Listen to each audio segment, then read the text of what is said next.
It is so important to me to ensure that this show only promotes positivity and love. Take this episode and use it to encourage yourself to listen to that inner voice, your intuition. Remember, intuition, by definition, is a thought before your brain overcomplicates things. It's literally our roadmap to happiness and success. All we have to do is learn to follow it. Together, we can reach our full potential and redefine life on our terms. Here's another show that's going to help you get even closer. Welcome to Inspired by Jimmy L. I am brave, I am proof, I am who I'm meant to be. This is me. Oh my goodness. Oh my goodness. I truly did not expect to have this many favorite interviews back to back. Oh my gosh.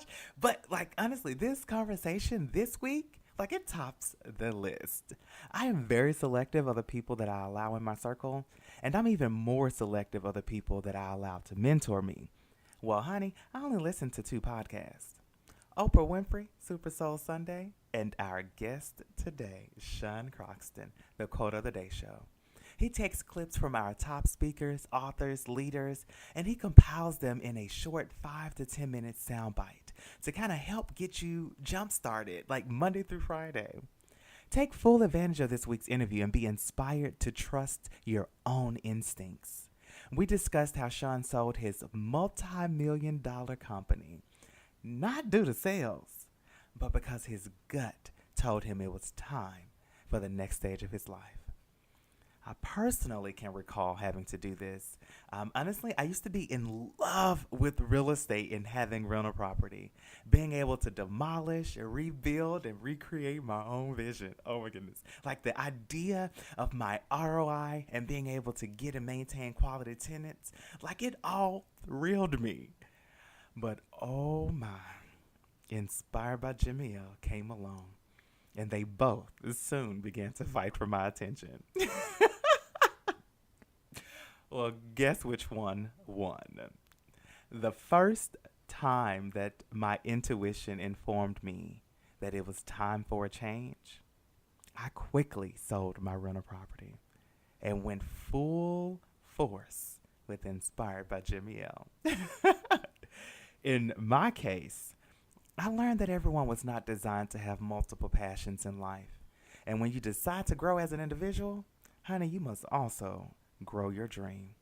Well, it was evident during this conversation with Sean Croxton today that he is living a life on his terms. And he proves that you can too.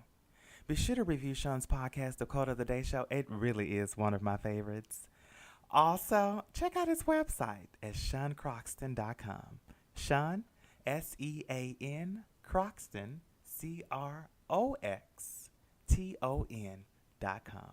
You won't be disappointed. Alrighty, everyone. Welcome to another episode of Inspired by Jimmy L. I'm your host, Jimmy Ward Mize. You guys know me. Oh my gosh, you guys know that I do not promote anything whatsoever. I must say that in my life, day to day, I only listen to 2 podcasts. One of those is Oprah Winfrey, the Super Soul Sundays, and the second one is the Quote of the Day Show by Sean Croxton. I swear to you, those are the only 2 that I consistently listen to. And today's guest is none other than Sean Croxton, a man that has changed my life. Welcome, Sean. Welcome. Thanks for having me. I appreciate it, Jimmy.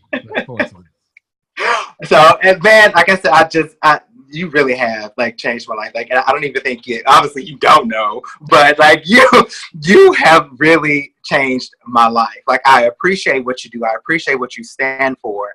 And just those little bit of tidbits or snippets is what I'll say on a day-to-day basis. That's what I need on my commute to work.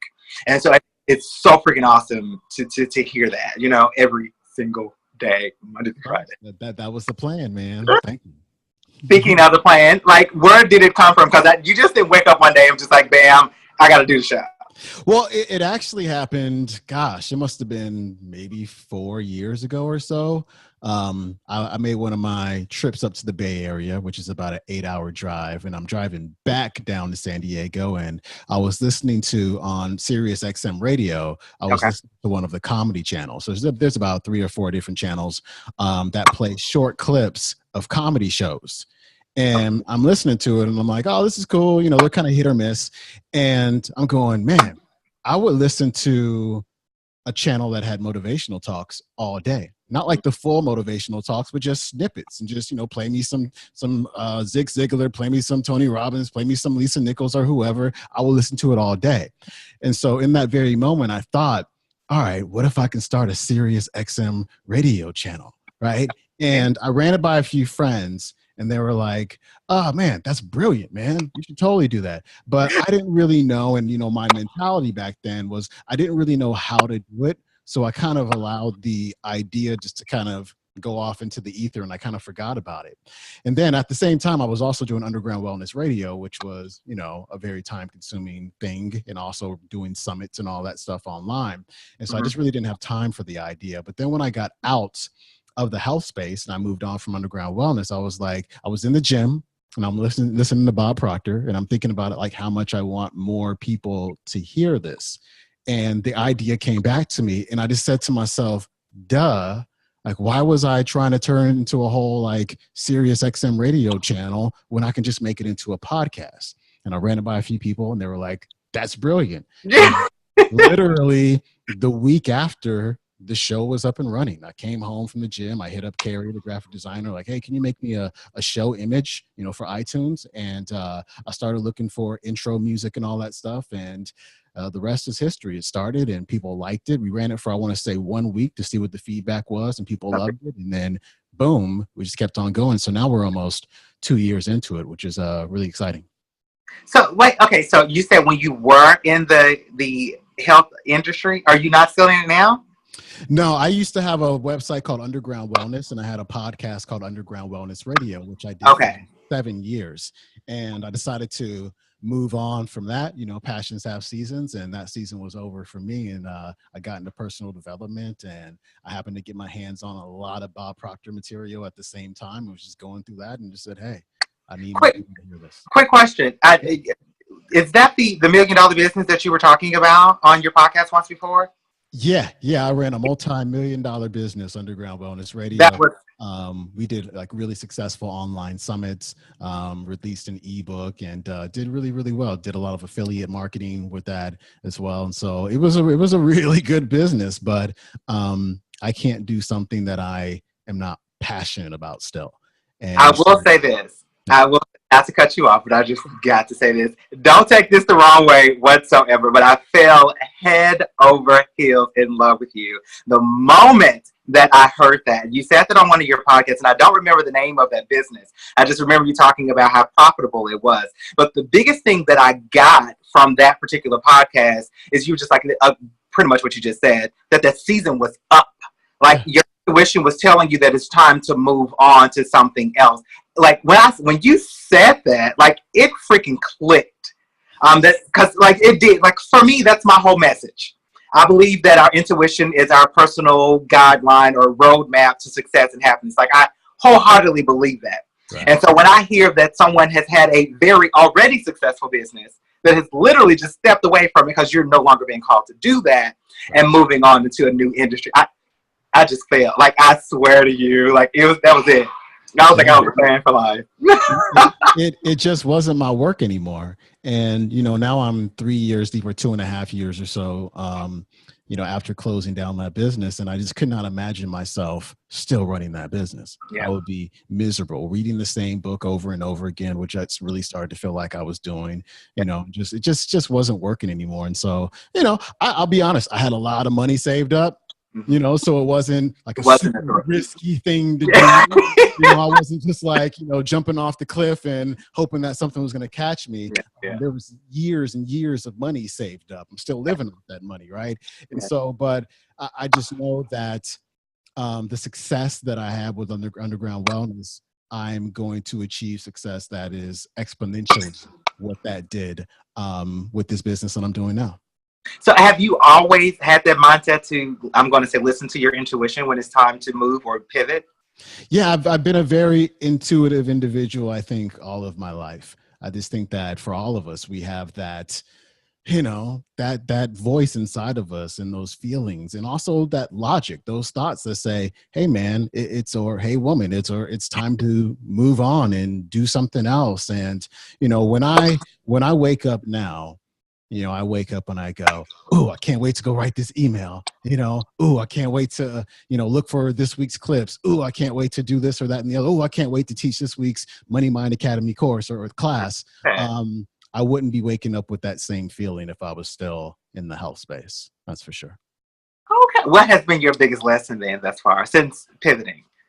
My biggest lesson is that people who are interested in health a lot of the times aren't interested in personal development. And so, I had a list of about 230,000 subscribers with Underground Wellness. And, my idea at the time was that, everybody's just going to all of a sudden start loving what the new stuff that I'm doing now. And that wasn't the case. People who are emailing me like, oh, I wish you would go back and do that. I'm really not feeling what you're doing now. And I really went through this weird phase where I had this huge list and I didn't know what to write because I wasn't sure if they were really there for what I was currently doing. So it made it very awkward. And so, over time, we slowly kind of whittled down the list to the people who were opening the emails and the people who were showing some interest. And so, maybe it took about a year or so, or maybe a little more for me to actually find who my people were. Who were the Sean Croxton people as opposed who were the Underground Wellness people who had to go. And I think that's the biggest lesson that I had. And that's mostly about like, who's your target audience? And your target audience for a health-based business is going to be different than a target audience for a personal development-based business. Gotcha. And I got you on that. I can completely respect that. I mean, because that can definitely be, because you build relationships with these people, you build some type of rapport, and just because you're pivoting and they're not necessarily going with you, I can see how that can be, or at least cause a little turmoil. Yeah, it was also not to cut you off. I'm sorry. It was also kind of self-inflicted at the same time because some of my messaging with Underground Wellness was it's your doctor's fault. The government, they did this. It's the food company's fault, and on and on and on. And I assumed that I attracted an audience that was all about putting the responsibility on somebody else, blaming somebody else for the fact that they weren't healthy, blaming somebody else for the fact that they weren't getting the help that they needed. And that's why they turned to me. But, with the newer message that I was moving over to, it was about personal responsibility. And it's so funny when I bring up the word responsibility to any of my internet marketing friends, they say, don't use that word. Because, people don't want to take responsibility for nothing. Oh, no. It's always somebody else's fault. And so that's a big factor there. And, I only want people to follow me who are willing to take responsibility and really willing to own their lives and really to look at their lives and say, okay, how can I respond to what's going on without pointing the finger? How can I respond by taking it into my own hands and actually taking action and doing something about it? That's what I want. I love that. Today must be my lucky day, right? Because the company that I work for, the 9-to-5 quote unquote company that I work for, we're going through their process. They're rebranding, and they literally announced and named me the new brand ambassador for the company. And so it's a big deal, and it's mostly because I'm able to force you to take responsibility. Shape up or shape out. It is what it is. And you have to, if you want to be here, if you want to follow the new culture and the new brand, you have to take responsibility so that we can then build on that. Yeah. So, you have to choose to take responsibility. It's a choice. It is a choice. Most folks don't want to make that choice, unfortunately. But that's why I'm here. That's why you're here, to help, raise people's consciousness and to help them understand what they're capable of and what they're deserving of at the same time. I love that. Okay, secondly, let me ask you this in. So the Quote of the Day show and the different clips that you use. Okay, I know that you use a variety of different people and different backgrounds that are teaching all different types of things. Is there a particular reason behind that or a method? And the reason why I'm asking, because sometimes I like the people that I know that you do clips of. sometimes their messaging may not necessarily align 100% with another person that you've used a clip from. Mm-hmm. So how are you able to take those clips and mash them up for what you're wanting to get out there? There's no real science to it, to be honest. Okay. Yeah. For a long time, for about, a year or so, Malik was pulling most of the clips. And so Malik was my kind of content director. And so he was pulling them, he was putting them into the Dropbox folder. And, once a week I would go through them and find the 5 clips that resonated with me the most and that I thought that the audience would love.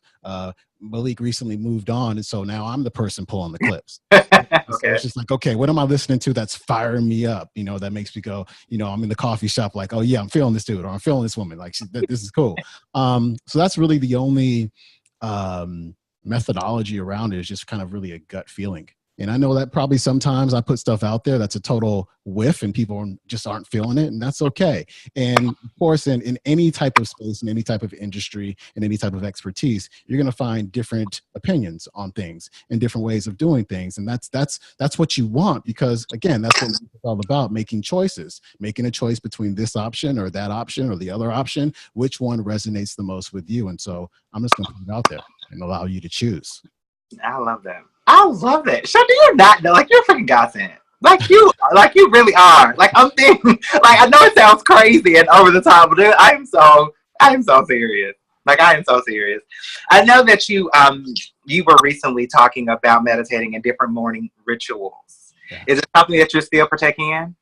I actually just started my meditation ritual back up when I was in Maui last week. And I had gotten off of it for about 3 months. I had been meditating a lot, 2, sometimes 3 times a day. And I was I was feeling a little bit off. Like my brain was kind of slowing down a little bit. And of course, my experience is going to be everybody's experience. But I like to describe it as I would get the yogi look, like the I know something you don't know look. And yeah, I was a little bit too relaxed and I felt high all the time. And, with what I do for a living as an entrepreneur, sometimes I like to be the bulldog, sometimes I like to be aggressive. And I found it challenging for me to get into that mode when I felt like I was on a cloud all day. I'm just doing meditation once a day, just doing it in the morning at 5 a.m., get up, go into my office. It used to be my walk-in closet, but now I just go into my office and I just sit down for 20 minutes and say my mantra over and over. And, sometimes thoughts come up and actually all the time thoughts come up and I push them off to the side and I just stay with it. And I feel, after not doing it for 3 months, I feel way more, I guess the word would be connected, clear. Much clearer and more connected than I did over the last few months without doing it. And so I'm just going to stick with 1 time a day and kind of go from there. Is that your only day-to-day ritual? Yeah, that's the only one. I was trying to do yoga at 6 a.m. every morning. That's just not happening, especially this week. Just who knows? Next week I might get back at it.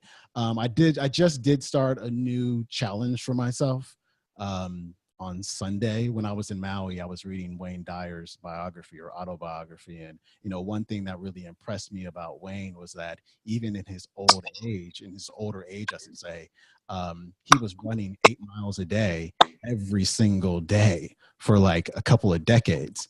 And so I was like, okay, I want to do something like that. And so, I ride my spin bike here in front of the TV. So I was like, I'm going to ride my spin bike 20 miles a day, every single day. And so I missed yesterday because I was just exhausted from riding the 2 previous days, but I did it today. I came home from the coffee shop. I watched the Jump, the NBA show on ESPN, and banged out my 20 miles. And so I'm making that a daily ritual as well, not just for discipline, but, for my fitness as well.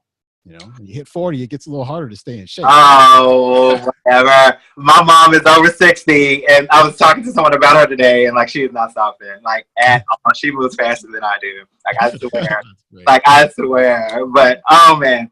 Okay, so let me ask you this then. Well, before I get off into that final question, because again, I respect your time, and I don't want to hold you too long. But like, how can people get a hold of you? I know that you just recently started the money class. What was the name of the class? Money Mind Academy. Money Mind Academy. Like, how can people get a hold of you? Not just about the Money Mind Academy, but even for the Quarter Today show, or even if they just want to ask you some type of advice. You can go to SeanCroxton.com. If you just have a question, hit the contact button there. Okay. You can sign up for the email list. When you go on my website, there's an offer to get my ebook for free, The Money Mind Reset, 5 Steps to Changing Your Relationship with Money, which is really going over very well with those who have read it. I'm on Instagram. I don't use Instagram that much. I really don't use social media that much. I'm probably going to hire that out at some point. I feel weird about hiring it out. But I am on Instagram, and you sent me messages, and of course I get back to you. And so I highly encourage your audience to go to @Sean Croxton on Instagram, SeanCroxton.com. And of course, the quote of the day show is on iTunes, Stitcher, SoundCloud, Google Play, as well as on my website, and I'm sure other various podcast platforms that I haven't heard of before. There's a lot of them. I love that honesty, by the way. Freaking awesome. But, oh, man. Okay, I do have one final question for you that I ask all of my guests. Yeah. What does success and happiness look like for you? I know for a fact it's 100% different for every single person. So you, Sean Croxton, what does it look like? Success for me and happiness for me, I think they both go hand in hand.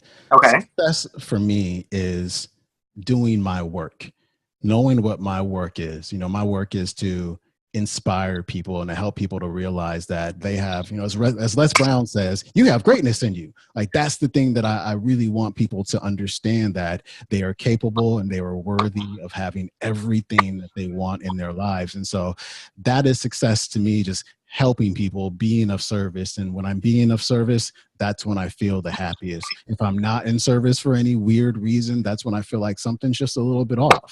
And just helping people is what makes me happy. I love that answer.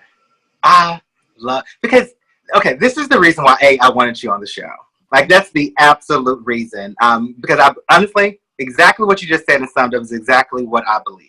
Even though, again, all about the intuition and following your own roadmap. And even though I do believe that we all have greatness within us, I believe we have greatness within us in our particular lane, like whatever you were designed to do. And you just have to be encouraged to just simply do that. And so people like you that perceives, or I don't want to say have an illusion, but people like you that some of us look up to, some of us feel may even be unattainable to reach out to for what. Dude, don't go there. Don't look like that.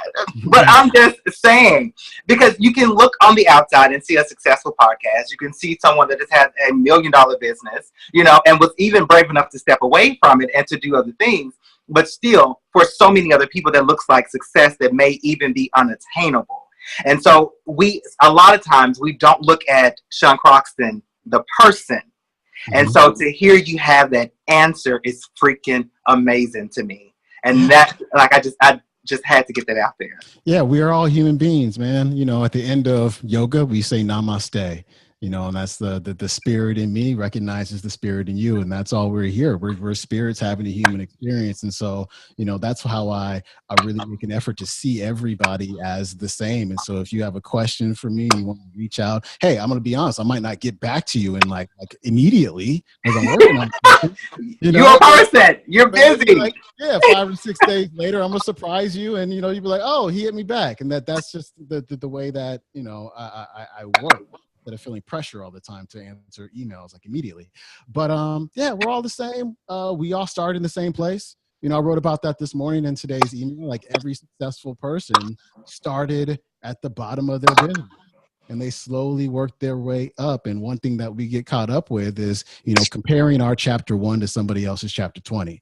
We all start at the same place. We just have to be persistent and keep going and be able to go through the ups and the downs, and the conflicts and all that stuff.